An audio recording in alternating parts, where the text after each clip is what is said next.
Okay, today we're here in the Tampa, Florida area, and we've just finished installing this room covering system in a bedroom for a young man who is having a house remodeled. They wanted a room covering system in here. As you can see, the room's been stripped down. But this is a room covering or XY system using the Guldmann GH3 rail and hoist, along with their relatively new wall rail installation pieces. And what this provides for is, if for some reason the ceiling is not accessible, it's also a little more affordable than using say an A rail with a B rail. And of course we got our B rail across the center there, which is our traversing rail. That one moves back and forth across the room. But the wall rails, as we see here, horizontally installed on the wall, and they're in a matched pair, mirroring. So we've got both sides of the room with the wall rail.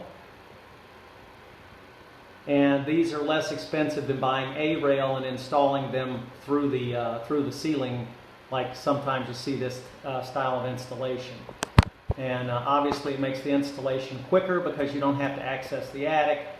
Everything can be done from inside the room, and the parts to do this are less expensive than standard rail and brackets.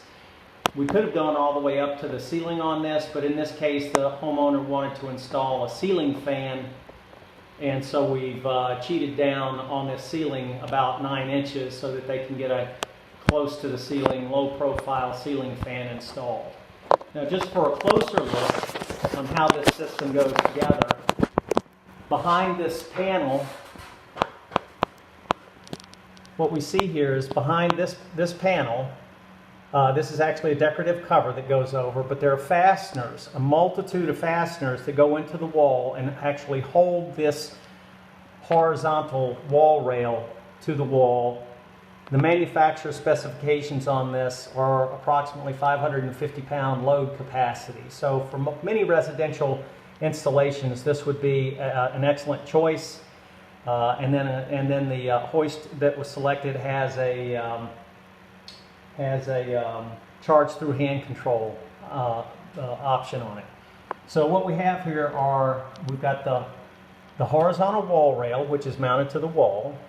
Then we've got this trolley that rides inside the wall, this slot on the wall rail, and then it locks in place and secured with some screws.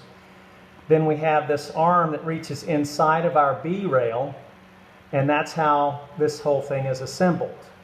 And as you can see, this gap is quite normal at the end that we see here, because this is the center rail, the traversing rail is lifted into place, and then these trolleys are slid back out of the rail and the wheels recessed back into the wall. As a matter of fact, I had this rail cut 2 inches longer and was not able to get it into the wall rails, so I had to pull it back down and recut it. So but that space that you see there is quite normal. And I don't know if you can quite make this out, but what we have here is now a moving trolley inside here, and it can go easily from one side of the room to the other with just a gentle push, and it tracks back and forth. Beautiful. So now we have it here on the other side of the room, and then the hoist can move left to right, and hence any place that we've got any place in this room where we've got rail, we can do a pickup, transfer, you drop someone, not literally drop them, and that is how the wall rail system for the Guldmann GH3s work. So again, and this is a 3-meter rail that we have in place here. You can get this, I think, up into about 5 meters. The pieces can then be put end to end to cover any amount of space that you want. And then the load capacity across the room is determined by the size of your traversing rail, the height dimension, and the load capacity that's going to be on that. So those spans can get up to quite enormous. So thank you for looking in on this, and enjoy this. Consider it for an option if you're trying to get a room covering system relatively affordable, and or if you have any issues with access through the attic space.